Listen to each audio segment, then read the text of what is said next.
حزب نهضت اسلامی تاجیکستان 40 سال تجربه، 40 سال تلاش و صبر و گذشت‌ها تنها به خاطر آبادی وطن.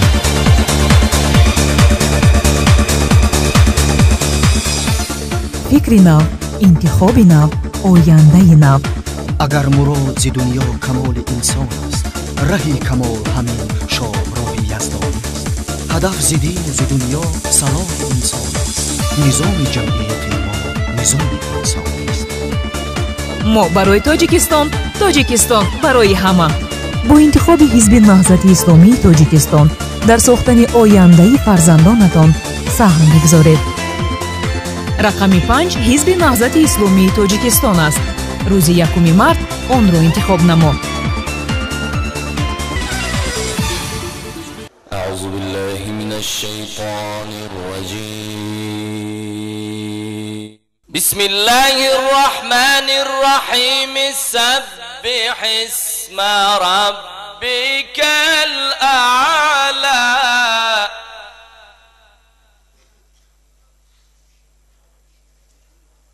الذي خلق فسوى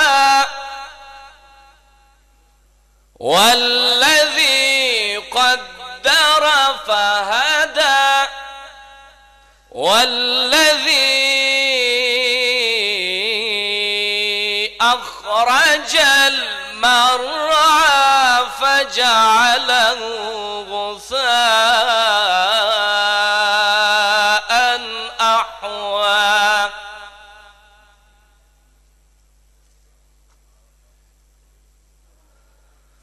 فجعله غثاء أحوى. سنقرئك فلا تنسى إلا ما شاء الله.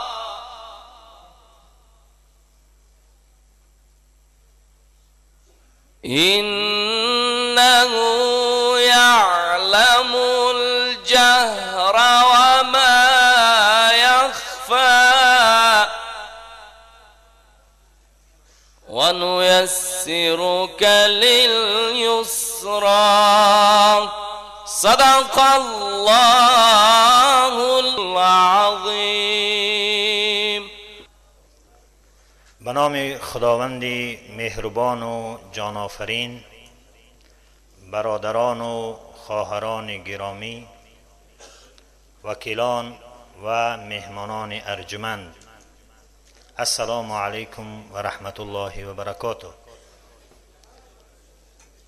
شرکت یکایک شما را به انجمن 11 حزب نهضت اسلامی تاجیکستان عاید به پیشبری نامزدها به وکیلی مجلس نمایندگان مجلس عالی جمهوری تاجیکستان به حوزه یگانه عموم جمهوری انتخابات پارلمانی سال 2015 خیر مقدم میگوییم. طبق گزارش هیئت تدارکات برای شرکت در انجمن 545 وکیل دعوت شده است که حالا در تالار 513 وکیل حضور دارد. همچنین علاوه بر وکیلان مهمانان زیاد از جمله سفیران و نمایندگان کورپوس‌های دیپلماتی، شخصیت‌های سرشناس کشور و رئیسان و نمایندگان احزاب سیاسی، مقامات رسمی، سازمان‌های بین المللی، جامعه شهروندی و وسایط اخبار عامه کشور نیز شرکت دارند. ما بار دیگر مهمانان را خیر مقدم میگوییم. محترم وکیلان، پیش از همه باید وکالت وکیلان از طرف شما تایید گردد. از این رو وکیلان محترم از شما خواهش می نمایم که با برداشتن شهادتنامه‌ها یعنی کارت‌های وکیلی به وکالت وکیلان آواز دهید. طرفدار زید بی‌طرف تشکر از همه شما. با اکثریت آرا وکالت وکیلان تایید گشت. برادران و خواهران ارجمند، مهمانان و وکیلان عزیز، انجمن حزب نهضت اسلامی تاجیکستان گشاده اعلام می شود.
بسم الله الرحمن الرحیم. وکیلان گرامی قدر و مهمانان عزیز، حالا در اساس برنامه انجمن سخن نوبتی برای معروضه به رئیس محترم استاد گرامی قدر برادر محیدین کبیری داده میشد و خواهش میشد که از منبر ان شاءالله که معروضه خود را پیشنهادی انجمن نمایند.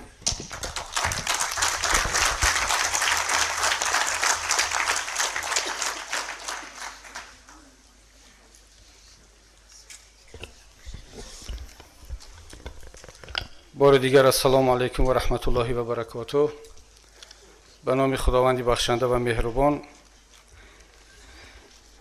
وکیلان ارجمند، مهمانان عزیز، من این متن سخنرانیم را همراه هم آوردم تا اینکه ببینید که یک متن کامل سخنرانی دارم و خیلی طولانی هم هست، ولی نترسید اینا نمیخونم همش و کوشش میکنم که مختصر محتوای متن سخنرانی رو خدمت شما برسانم و بعداً بیشتر شرایط رو برای وکیلان بدهیم تا اینکه نظر و اندیشه‌های خود را درباره وضع امروزه و انتخابات آینده درخواست و پیشنهادهای خود را کرده باشند. پیش از همه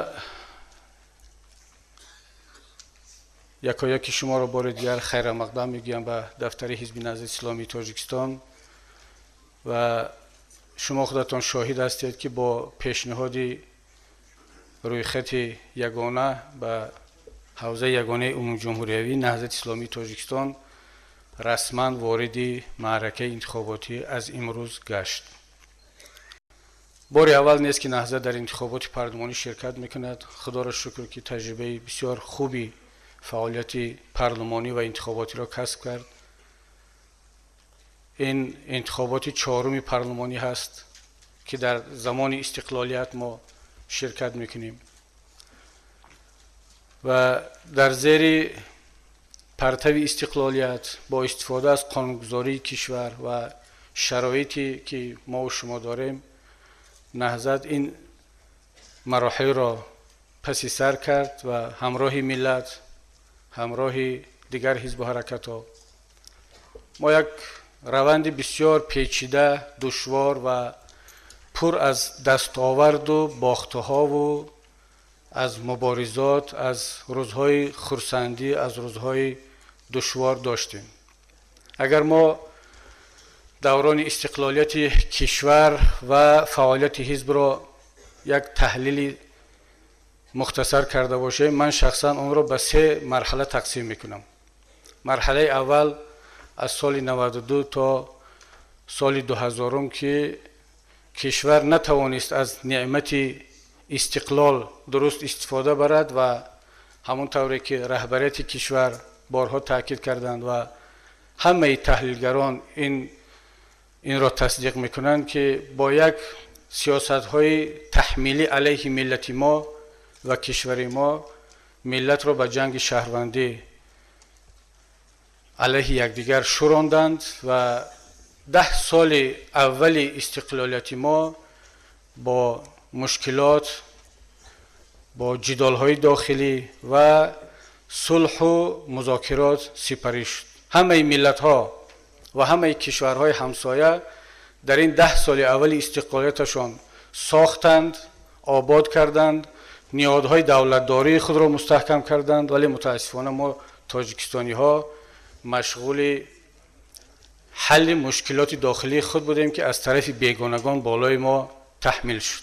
ولی با لطف خداوند و با درایت و خیرت ازلی مردم تاجیک و از آن جمله با ارادت و زحمت‌های زیادی رهبران هر دو طرف، بخصوص پرزیدنت محترم کشورمون جناب امام علی رحمان و استاد مرحوم سید عبدالله نوری، با جمع یاران هر دو طرف، چه در حکومت و چه در اتحاد نیروهای اپوزیسیونی تاجیک، ملت بار دیگر به صلح و وحدت رسید و امروز ما در فضای آرام، نسبتاً آرام، ولی الحمدلله که بهتر به مراتب از فضاهای قبلی کار و فعالیت کرده ایستادیم. این مرحله دشوار بود که پس سر شد. سال 2000 ما میتونیم بگوییم که با برگزاری انتخابات پارلمانی اون وقت تقریبا اگرچه از کمبودی خالی نبود اون انتخابات، یک نتیجه گیری از مرحله اول رشد ملت صورت گرفت. من بهترین مرحله رشد ملت و کشور را در این 23 سال استقلالیت مرحله از سال 2000 تا 2010 می نامم. مرحله که ما کار کمیسیون آشتی ملی به انجام رسید. ملت در اساس سازشنامه عمومی صلح و استقراریت صلح و رضایت ملی وحدت و صلح را در کشور طنین انداز کرد و تمام دستاوردهای ما در سمت‌های گوناگون اقتصادی، اجتماعی، سیاسی، امنیتی، این دستاوردهای سالهای 2000 و 2010 است. تاجیکستان در اون زمان خود را یکی از کشورهای بهترین در منطقه آسیای مرکزی از لحاظ دموکراتیا، رعایت حقوق بشر، از لحاظ رشد انسانی، رشد اقتصادی معرفی کرده بود. تمام جهان اونهایی که تاجیکستان را دوست می‌حسابیدند تلاش می‌کردند که به تاجیکان به خاطر صلح و وحدتشان که یک نمونه نادر در سطح جهانی بود کمک برسونند.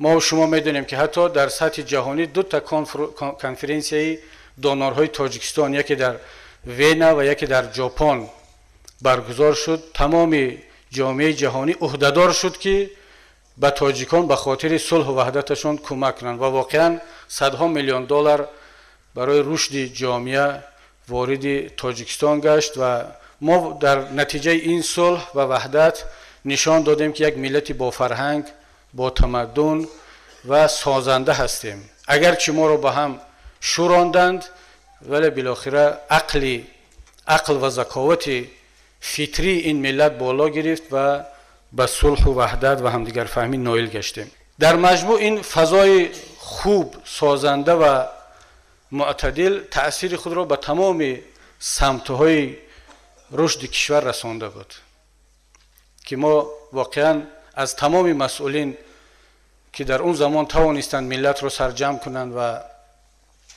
زحمت کشیدند، کمک رساندند که این فضای پر از صلح و برادری در کشور طنین انداز باشد، تشکر میگیم. پیش از همه به پرزیدنت محترم جمهوری تاجیکستان. ولی یک تغییرات در کشور بعد از انتخابات سال 2010 رخ داد. ما تا به حال دلیلش رو پیدا نکردیم که چی شد، چرا بعد از سال 2010 یک باره در مناسبت ها تغییرات با وجود آمد.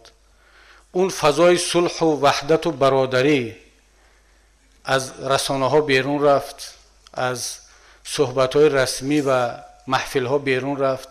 برعکس فضا را دیگر دعوت ها و تحلیل ها و خبر پهن‌کنی ها پر کردند. چی سبب شد؟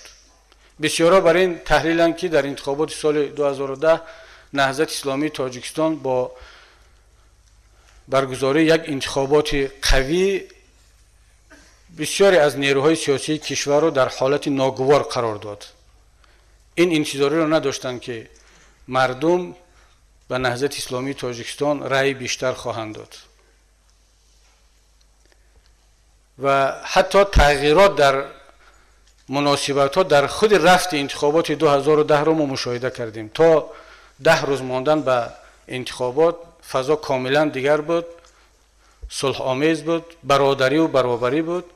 ولی یک بار در هفته آخر معرکه انتخاباتی 2010 وضعیت تغییر کرد و بعد از انتخابات 2010 تا امروز شما شاهد آن هستید که چقدر فشارها، چقدر اذیت‌ها بالای حزب نهضت اسلامی تاجیکستان و طرفدارانش وارد شد. هر کسی که اعضای حزب نهضت اسلامی تاجیکستان شد آماده هست که این گونه مشکلات بالایش خواهد آمد و هر کسی که اعضای حزب نهضت اسلامی تاجیکستان شد عمیق میداند، اعتقاد دارد که پس از این مشکلات و دشواری ها چی است؟ پیروزی هست. این مع العسر یسرا. با همه گونه مشکلی حتما در پهلویش چی هست؟ پیروزی هست. آنه که نهضت اسلامی تاجیکستان با وجود این همه فشارها، محدودیت‌ها، تهمت‌ها ضعیف نگشت، نشکست، پراکنده نشد، این بزرگترین پیروزی ما و شما است.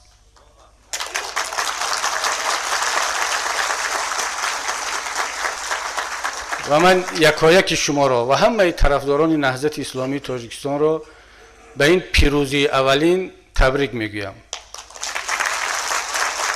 و پس از این پیروزی انشاءالله پیروزی های دیگر در راه است. فقط از ما چی طلب می شود؟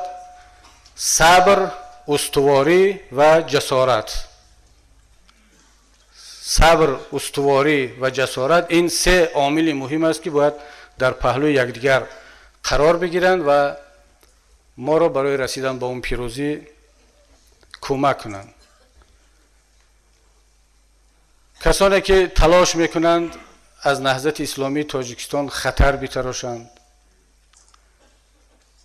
ما را برای ملت و کشور خطرناک بسازند، مطمئن باشند به هدف نخواهند رسید. الکی ملت جوابش را گفت. در برابر صدها مقاله و صدها پخش نوار ما فقط یک جمله گفتیم، یک جمله جواب دادیم. گفتیم که بعض مسئولین دولتی در اداره ها نشسته، معاش دولت را گرفته، به جای اختراع کردن و پیشروی کردن در علم و فرهنگ و سیاست، کارشون فقط ضد نهضت اسلامی تاجیکستان مقاله نویسی است. همین قدر جمله گفتیم در جواب صدها مقاله و دهها برنامه های تلویزیونی و پخش نوارها. ولی چه هنگامه رو برپا کردند، چی ولوله در جامعه با وجود آمد برای همین یک جمله ما. بعضی دوستان فکر میکنند که اونها حق دارند هر چی که بخواهند بگویند، ولی نهضت اسلامی تاجیکستان حق ندارد حتی یک جمله هم جواب بگیرد، خواهش کند که برادران عزیز این کار را بس کنید. این چرا نشان میدهد؟ این نشان میدهد قدرت و توانمندی شما را که یک جمله عادی، یک جواب آرامانه، ساکت، پر از صبر چقدر ولوله را با وجود میارد. و هر چقدر شما صبر کرده باشید همون قدر در قدرت ما و شما می افزاید. و صبر ما این بزرگترین وسیله مبارزه ما هست. در 40 سالگی من به برادران و خواهران گفته بودم که صبر ما مرز ندارد. برای ملت و دولت هر چقدر لازم باشد ما صبر خواهیم کرد. تا آن روز صبر خواهیم کرد که کسانی که بالای ما فشار میارند صبر خود را از دست بدهند. الکی بعضیشون از دست داده ایستادند و آهسته آهسته آشکار شده ایستادند که کی هست به چی کار مشغول است. پس این راه انتخاب کرده ما و شما که صبر و استواری و جسارت در پهلوی هم هستند بهترین راهی هست که هم سرچشمه قرآنی دارد، هم سرچشمه پیامبری دارد و هم برخواسته از آرمان و فرهنگ ملی ما هست و از همه مهمش مطابقت با کنستیتوسیون و قانون‌های کشور دارد. کسان دیگری که علیه کنستیتوسیون صحبت میکنن، علیه قانون صحبت میکنن، رفتار میکنن، ما با آنها کار نداریم. قضاوت آنها در دست خداست و در دست مردم. انتخابات 2010 باید دیگر تکرار نشود. این پرتقلب ترین و بدترین انتخابات در تاریخ ملت بود و خدا کند که همین خیل ماند. نهضت اسلامی تاجیکستان اون وقت بسیار در یک حالت دشوار بود. یادتان باشه در همین تالار هزارها نفر نشسته بودند روزی بعد انتخابات، وقتی که اعلان کردن که نهضت همگی 2 جا در پارلمان جدا کردن، من اشک خواهران و برادران رو اینجا میدیدم که همگان بخصوص جوانان اشک میریختن. ما تصمیم گرفتیم، خیلی مشورت کردیم که چگونه اعتراض کنیم به این ظلمی که بالای نهضت آمد. 3 پیشنهاد شد. یکی گردی همایی که باید مردم دیگر برای گرفتن حق خودش حق دارد که گردی همایی کند. دیگری بایکوت انتخابات و بایکوت پارلمان. سوم اون وقت که نهضت اسلامی تاجیکستان عضو شورای جمعیتی بود به نشانه اعتراض از هیئت شورا بیرون رفتن. اگرچه اکثریت مردم طرفدار 2 پیشنهاد اول بودند، ولی ما به خاطر ملت و دولت و آرامی جامعه گفتیم بیاید همین اعتراض سبکترش رو انتخاب کنیم و ملت آمادگی میتینگ و گردی همایی را ندارد. تحریم انتخابات یا تحریم پارلمان ضربه به ملت می شود. تاجیکستان را همچنین کشوری غیر دموکراتی بعد این همه صلح و وحدت و همدیگر فهمی یک بی‌آبرویی می شود. اگرچه حق داریم ولی باید از حق خود بگذریم. و راه سوم و از همه سبکتر بیرون رفتن از شورای جمعیتی بود که شورای سیاسی نهضت اون وقت این تصمیم را گرفت. ولی عجیب که حتی همین اعتراض سبک ما هم بسیاری ها را ناراحت کرد که چرا شما از شورای جمعیتی بیرون رفتید، حالا که در اختیار نهضت دیگر شکل‌های قانونی اعتراض بود. ولی الحمدلله که نهضت حرف رهبریت را گوش کردند و اون وقت ما همین تصمیم سبک را گرفتیم. حالا چی باید کرد؟ من چرا دعوت میکنم وکیلان و همه کسانی که حال ما را میشنوند، چی در داخل و چی در خارج، ما برای آنکه اگر میخواهیم رأی خود را در روز 1 مارس روز انتخابات حمایت کنیم، باید از حاضر وارد یک معرکه بسیار دشوار شویم و خود را آماده کنیم که این معرکه سبک نخواهد بود. با راه‌های قانونی در چارچوب فرهنگ همدیگر فهمی، ولی با جسارت باید که رأی خود را صاحب شویم. من برای چی میگویم که این انتخابات ساده نخواهد بود. حتی همین انجمنی که ما و شما برگزار کرده ایستادیم، چندی از وکیلان ما نتوانستند شرکت کنند. چندیشون را در راه بازداشت کردند. دیروز با تلاش برادران چندی از وکیلان که در راه با پلیس مشکلی داشتند، با مقامات مشکلی داشتند، آنها رها شدند و رسیدند به کاری انجمن. درست است، ما صبر داریم، ما اینا را طبیعت راه میدونیم، ولی دلمون به ملت میسوزد، دلمون به کشور میسوزد، دلمون به رهبریت کشور میسوزد. من وقتی که رهبریت کشور میگم یا پرزیدنت رو نام میگیرم، من خواهش میکنم درست فهمید. پرزیدنت تاجیکستان نیاز به پشتیبانی یگان کس ندارد، شاید نداشته باشد. منظورم پشتیبانی حزب‌ها، رهبران حزب‌ها. نیاز به پشتیبانی مردم دارد، به پشتیبانی یگان شخصیت و به یگان حزب ندارد. این حرفا رو به خاطر آن میگم، نه به خاطر پشتیبانی از پرزیدنت یا جانبداری از وی. ولی ما هشدار میدهیم که کسانی که این مانعه ها رو در راه نهضت میگذارند، در راه دیگر حزب‌های سیاسی میگذارند، انتخابات رو تقلب میکنند، مانع فعالیت میشوند، اینها علیه ملت، کشور و پرزیدنت کشور فعالیت کرده ایستادند. این دیگر قضاوت به خود پرزیدنت است و به خود مقامات امنیتی و داخله و دیگر مقامات است که مسئولیت دارند فکر کنند که حرف ما چی معنی دارد. ما این حرفا رو بیهوده نمیگیم.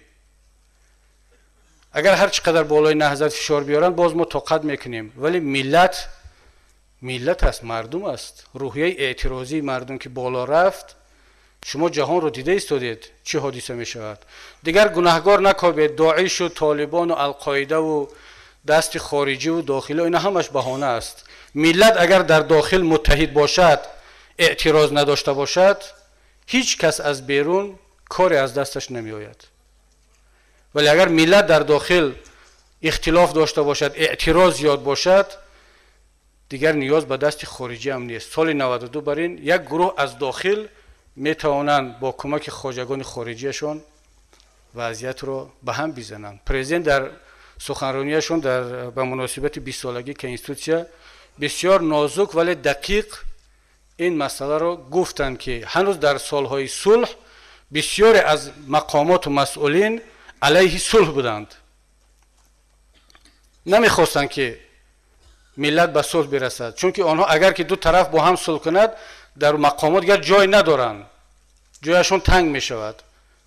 چقدر فشارها بالای پرزیدنت آوردند که در سخنرانیشون تاکید کردند. حالا هم ما میبینیم که این وضعیت در داخل مقامات در جامعه وجود دارد، تنها خاص اون دوران صلح نیست. حالا هم بعضی ها نمیخواهند که بین دو نیروی اساسی جامعه، بین پرزیدنت و مردم نزدیکی باشد. باید که فاصله بیشتر شود، اعتراض مردم بیشتر شود و نهایت جوابگوی این کارها کی باشد؟ پرزیدنت در نزد مردم. چون هر کاری که مقامات میکنن بالاخره به نام کی ثبت میشود؟ رهبریت کشور. ما نهضت اسلامی تاجیکستان نباید اجازه بدهیم که این فاصله بیشتر شود، بلکه باید تلاش کنیم که این فاصله کمتر شود.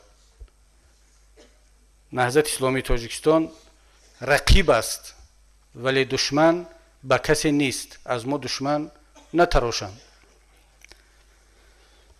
ولی من یک خواهش دارم از همه مسئولین، از کسانی که در محلها با مردم کار میکنن، به قدر این ملت برسند.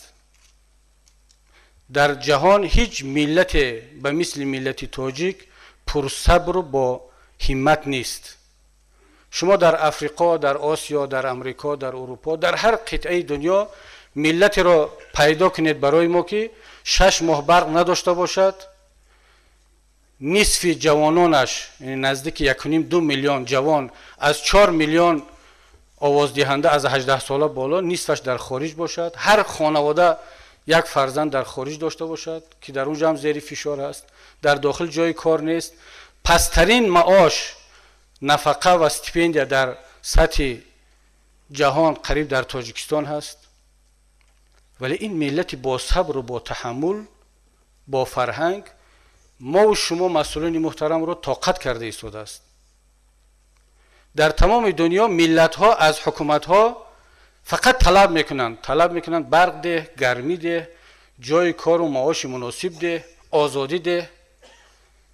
ولی ملت تاجیک از حکومت و از مقامات فقط یک خواهش دارد: به من هیچ چیز نده، فقط از من نگیر.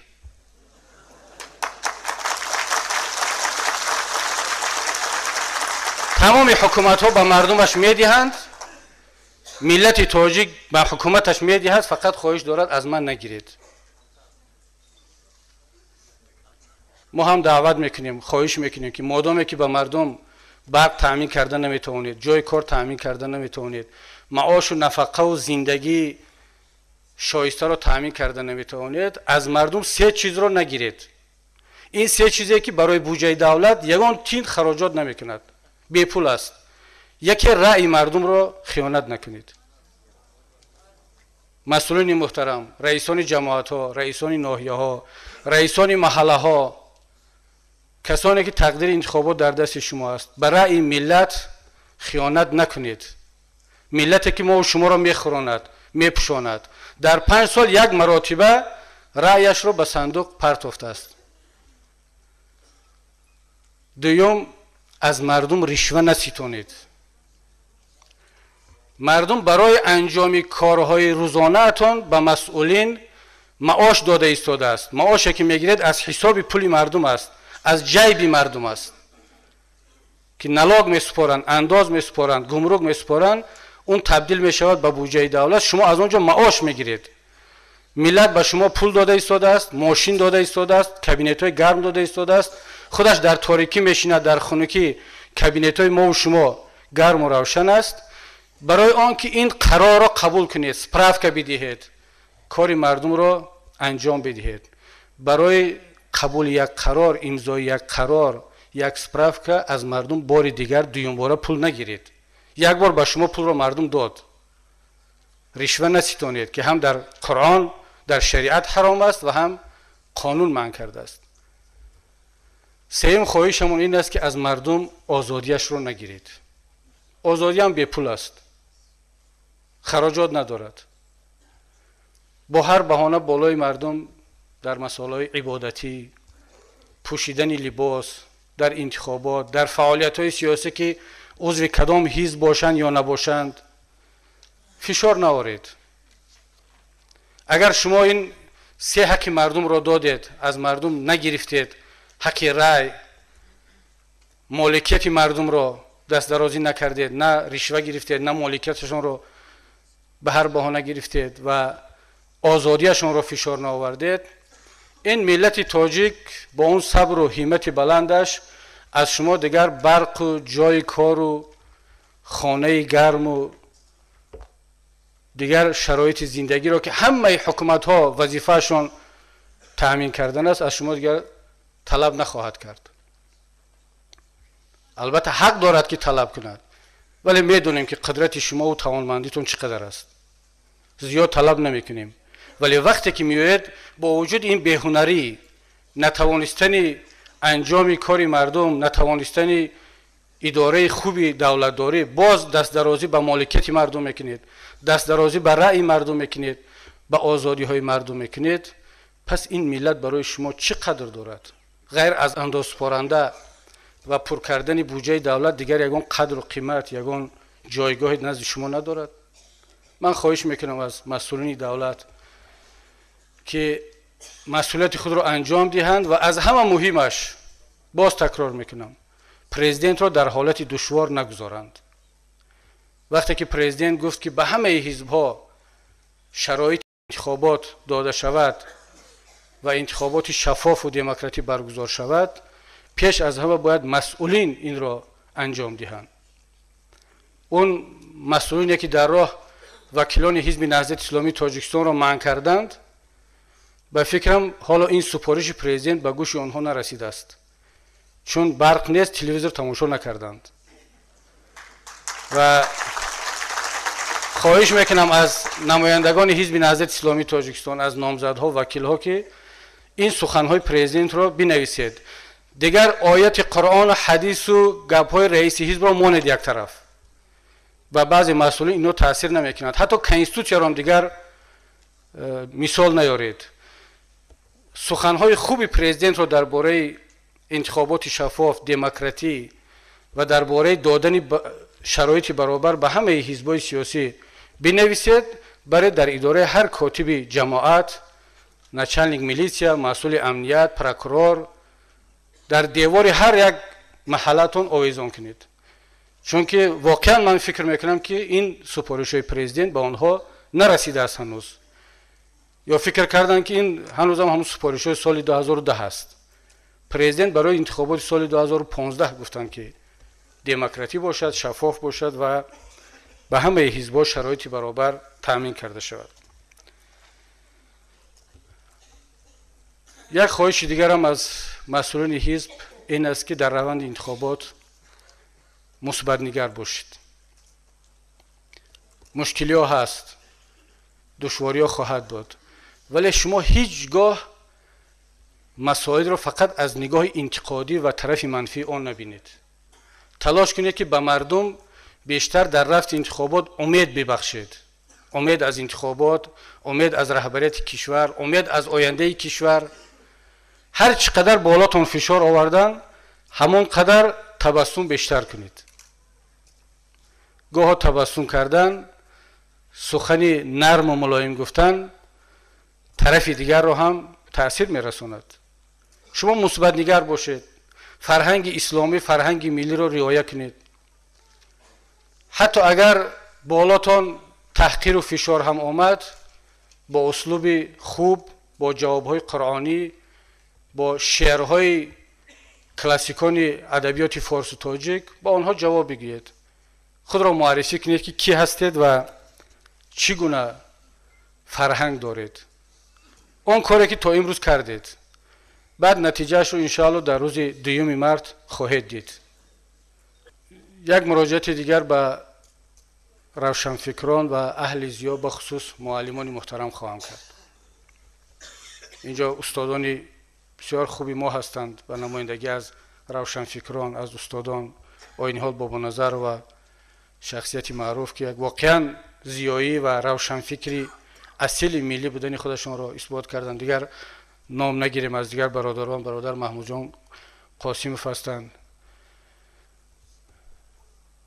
نباید ما شرایطی را با وجود بیاریم که بین روشنفکران و قشر روحانیت برخورد و ضدیت با وجود بیاد. ملت ما یک مرتبه این کار را سنجید، دید، چشیدیم نتیجه این برخورد را.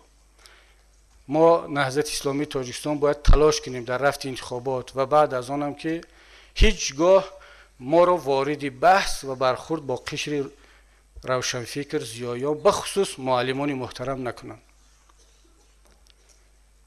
ما دو طرف در رفت کمیسیون آشتی ملی به خلاصه آمدیم که دیگر بحث دینی و دنیوی از جامعه ما برداشته شود. یک تاجیک نباید خودش را دو تقسیم کند که تا عبید دینی هست و بعد عبید دنیوی یا برعکس. یک تاجیک در خون و پوستش در زندگی این دنیاش و دنیوی هست، در زندگی در عبادتش او یک دیندار، یک مسلمان کامل است، اگر به شرطی که دیندار باشد. ولی این بشریت است. در جامعه ما باید حق بدیم که در همه ملت ها و در فرزندان همه دین ها هستند کسانی که به دین اعتقاد ندارند. این حق آنها هست. خداوند در قرآن به مراتب ذکر کرده است که هر کسی که خب ایمان آورد ایمان آورد، هر کسی که کفر ورزید کفر ورزید، این کاری وی است. ولی ما نباید اجازت بدهیم که باز از نو در کشور ما برخورد دینی و دنیوی به وجود بیاید. امروز متاسفانه بعضی دایره ها میخواهند پای ما و شما را به این بحث بکشانند. با اعلان کردن بانگ خطر که گویا دنیویت در خطر است و یک خطری بزرگ از طرف جامعه دینی بالای دنیویت آمده ایستاده است، آنها میخواهند از نو این بحث را زنده کنند و جامعه تاجیک را که یک مراتبه برخورد ایدئولوژی داشت از نو پراکنده کنند. من دعوتم از مقامات دولتی تاجیکستان به خصوص از مقامات امنیتی و داخله و کسانی که امنیت کشور را، سالم بودن دولت و ملت را باید نگهبان باشند، خواهش میکردم که در تحلیل ها و خلاصه گیری ها سراسیمه نشوند و در چارچوب و قالب اون ایدئولوژی های قبلی شخص شده باقی نمانند. جهان دیگر شده است. دیگر بحث اتئیستی و دینی در جامعه ما به درد نمیخورد. بحث دینی و دنیوی به درد نمیخورد. از نو زنده نکنید. خطر در اونجاست. خطری پراکنده شوی ملت در همون کسانی هست که بحث دینی و دنیوی رو از نو بیدار کردن میخوان. متاسفانه این دایره ها نه تنها در جامعه جسارت پیدا کردند، بلکه در مقامات هم گاه گاه راه یافتند و پشتیبانی هم مییابند. با یک بیرویی و شجاعت امروز ملت رو وارد یک بحث جدید و به نتیجه ولی خرابی آوری دینی و دنیوی کرده ایستادند که من نهضت اسلامی تاجیکستان رو دعوت میکنم که از این بحث پرهیز کنند و وارد این بحث نشوند. اونا همه برادران ما هستند، هموطنان و هم ملتان ما هستند. ملت جوابش رو خواهد گفت. الکی گفته ایستاده است. قشر روشنفکر واقعی الکی جوابش رو با آنها داده ایستاده است. ما و شما وارد بحث نشویم. این نکته هم باید ذکر شود که در محلها اکثر مسئولین انتخاباتی از حساب روشنفکران و معلمان هستند. من خیلی تأسف میخورم که سالهای آخر جایگاه و مقام معلم پایین‌تر رفت. معلم تاریخاً در ملت تاجیک جایگاهش از پدر بالا بود. استاد از پدر و مادر هم جایگاهش بلند بود. امروز جایگاه معلم رو ظالمانه و به انصافانه خودمون به دست خودمون پایان برده ایستادیم. تلاشایی که مقامات کرده ایستادن برای بلند بردن جایگاه و مقام معلم تلاشای خوب است ولی کافی نیست.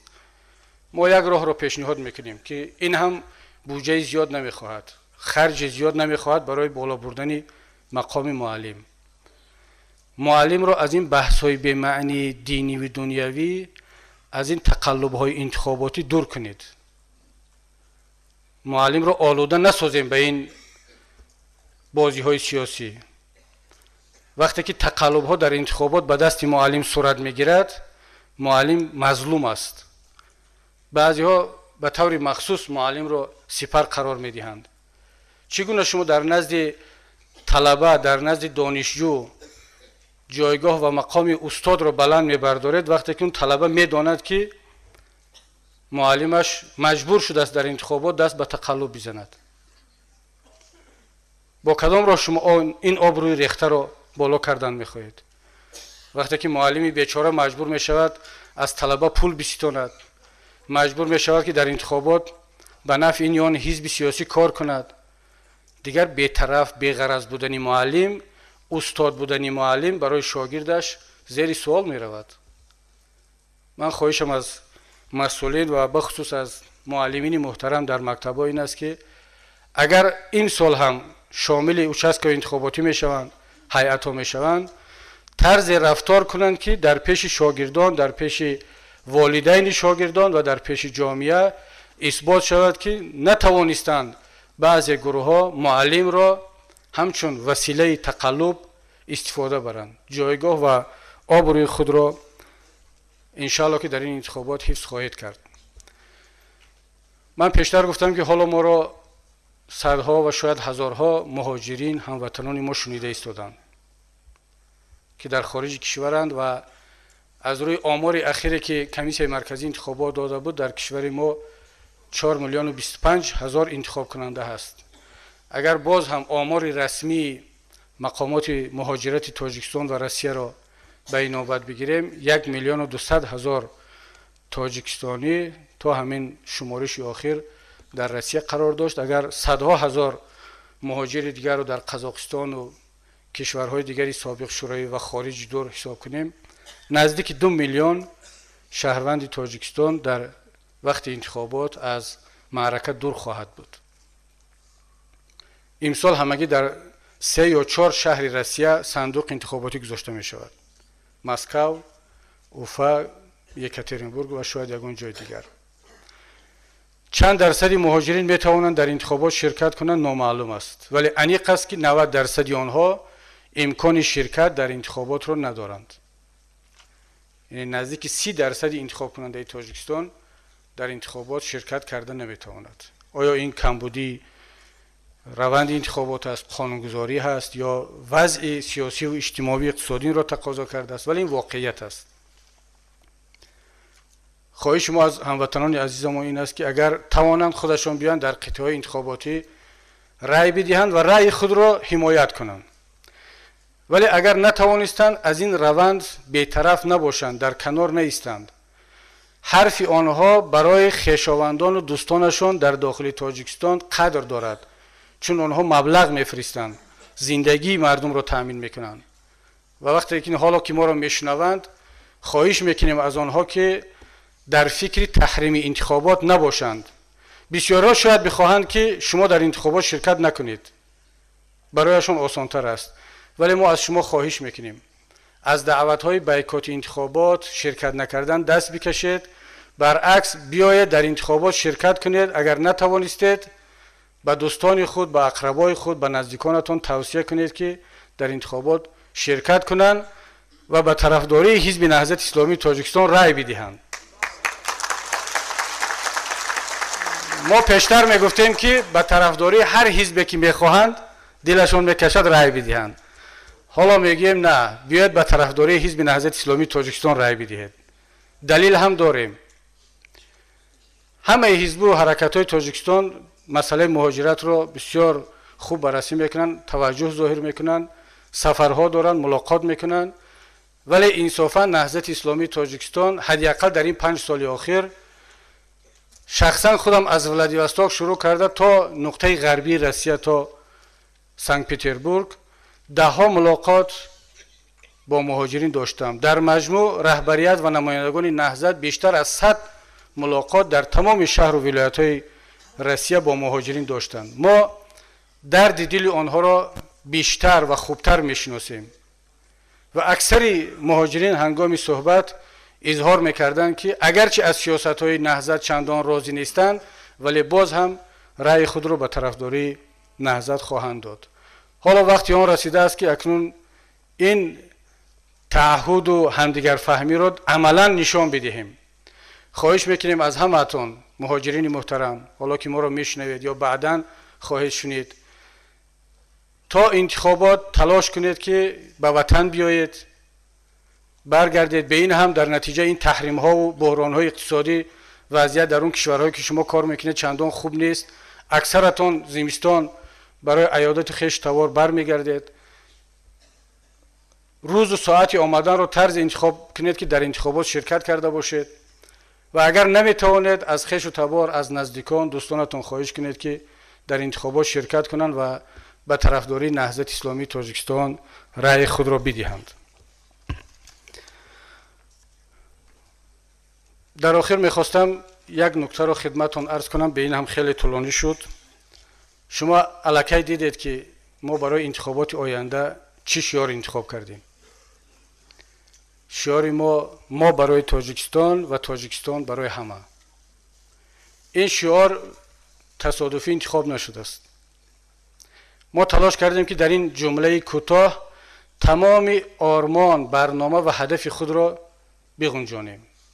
وقتی که یک نهضتی میگوید که ما برای تاجیکستان، معنیش این است که هر کدام ما باید آماده آن باشیم که جان و تن و کار و افکار خود را فدای تاجیکستان کنیم.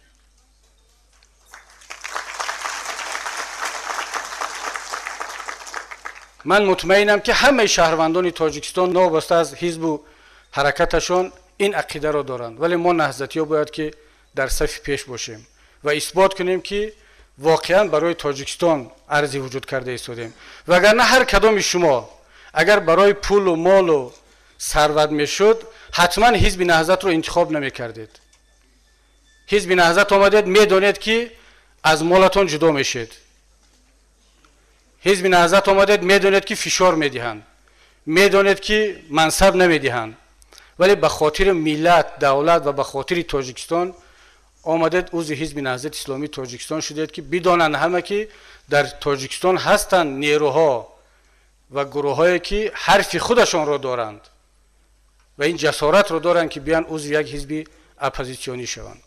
аммо қисмати дуввуми шиёр ки тоҷикистон барои ҳама, инаш муҳимтар аст. қисмати дуввуми шиёр аз аввалаш аҳамияташ бештар аст. мо барои тоҷикистонем, вале тоҷикистоне бошад ки барои ҳама, моли ҳама бошад, фақат моли як гурӯҳи пирӯз не. тоҷикистон барои ҳама фарзандонаш, барои ҳама сокинонаш, барои ҳама шаҳрвандонаш, сарфи назар аз динаш, бединияш, ҷинсаш, забонаш, миллаташ, ҷои таваллудаш, ҷои кораш, ҳар як шаҳрванди тоҷикистон эҳсос кунад ки ин ватани ӯст, модари ӯст, хонаи ӯст. барои он ки ин эҳсосро дошта бошад, ҳар як тоҷикистонӣ албатта чӣ хеле ки фарзанд аз модараш ин интизориро дорад ки модар бояд ҳама фарзандонро як хел муносибат кунад, сари ҳамаро баробар сила кунад.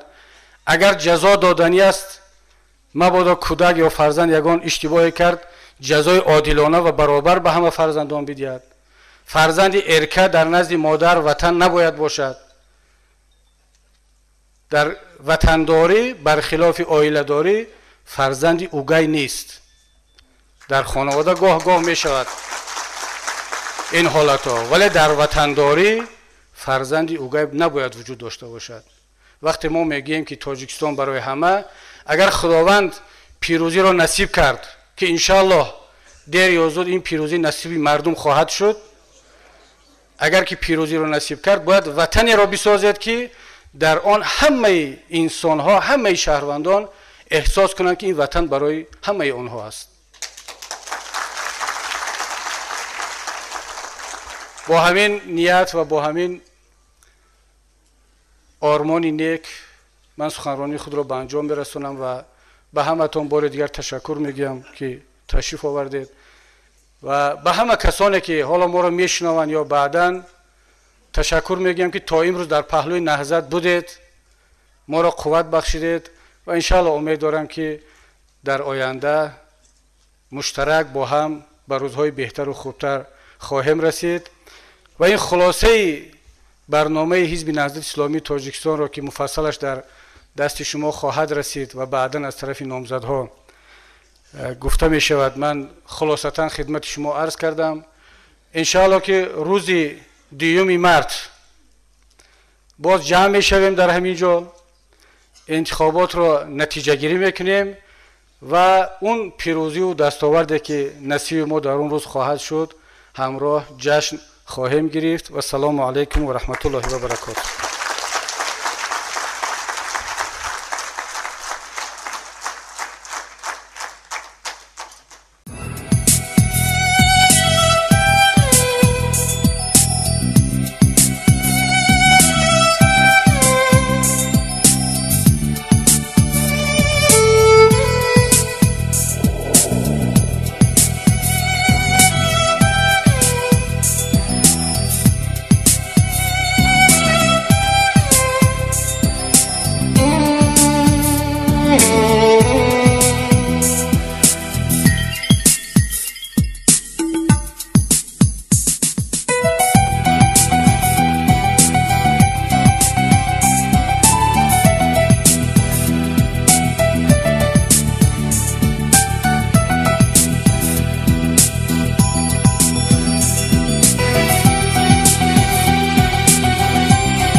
Я думаю, что уважаемый Рамзан Кадиров показал себя как истинный мусульманин, как патриот Российской Федерации, как истинный чеченец, сын своего народа. Он продолжает работу своего отца, Хаджи Ахмеда Кадирова, который остановил мир и создал новую Чечню. Я думаю, что это мероприятие покажет всему миру, что мусульмане являются противниками террора, экстремизма, радикализма во всех его проявлениях, как религиозного, так и светского. Также мы против того, чтобы оскорбляли чувства верующих, особенно мусульман. Мы показываем, что мы с пророком, мы с мусульманами. حزب نهضت اسلامی تاجیکستان 40 سال تجربه 40 سال تلاش و صبر و گذشت‌ها تنها به خاطر آبادی وطن.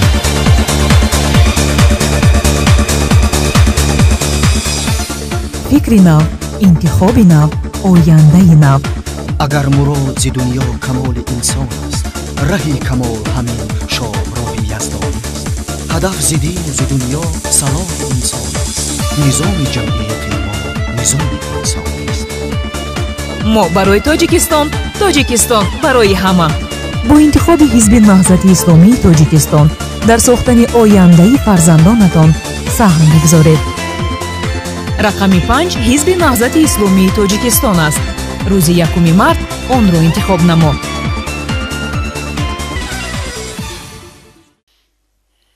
ما همگان یاد داریم که فتنه انگیزی از کی شروع شد.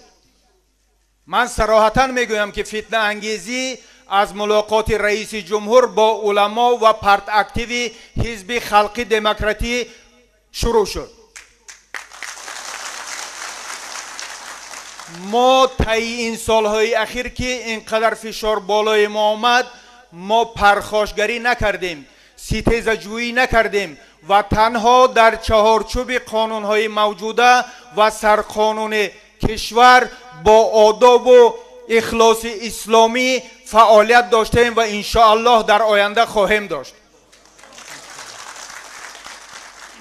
امروز اگر حزب خلقی دموکراتی و نماینده های آن در سطح محل میخواهند که ما را همچون یک جنایتکار به نمایش گذارند، پس رجوع کنند به گزارش فتاح غایب که روز 30 انور در ملاقاتش با روزنامه‌نگاران اعلام داشت که سال 2014 1471 نفر جنایت کروپسیونی صادر کردند و این همه اعضای حزب خلقی دموکرات یا کارمندان مقامات انتظامی کشورند، نه اعضای حزب نهضت اسلامی تاجیکستان.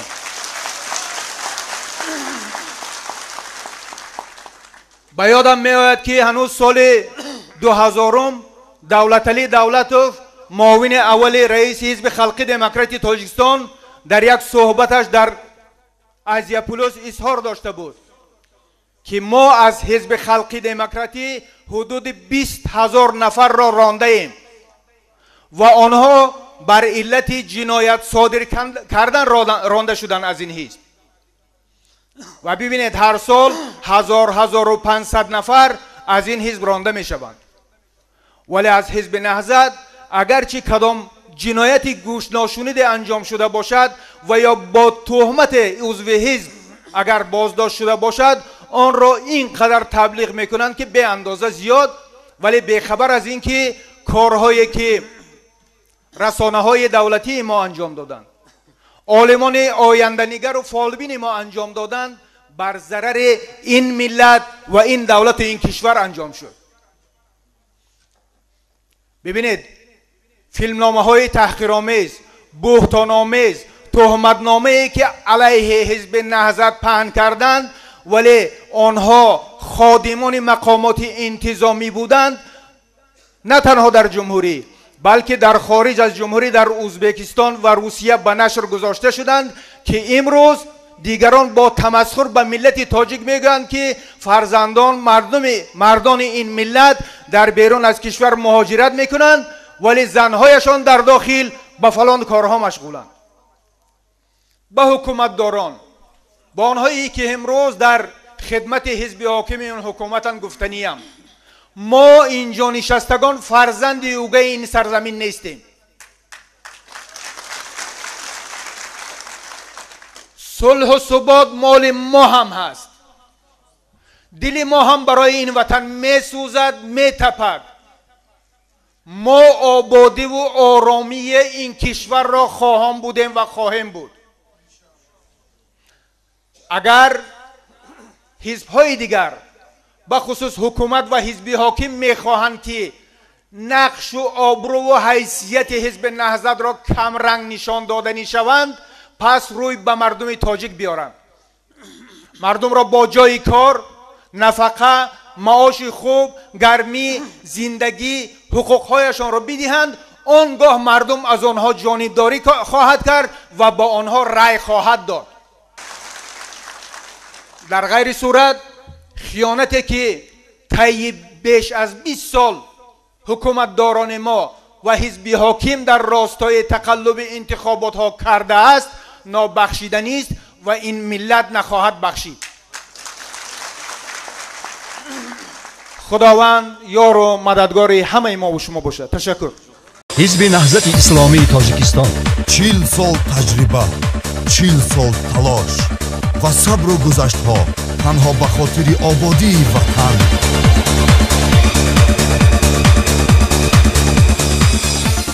فکر نو، انتخاب نو، آینده نو. اگر مراد ز دنیا کمال انسان است، راه کمال همین شامراه یزدان است. هدف ز دین و ز دنیا صلاح انسان است. نظام جمعیت ما نظام انسانی است. ما برای تاجیکستان، تاجیکستان برای همه. با انتخاب حزب نهضت اسلامی تاجیکستان در ساختن آینده فرزندانتان سهم بگذارید. رقم 5 حزب نهضت اسلامی تاجیکستان است. روز 1 مارت آن را انتخاب نما.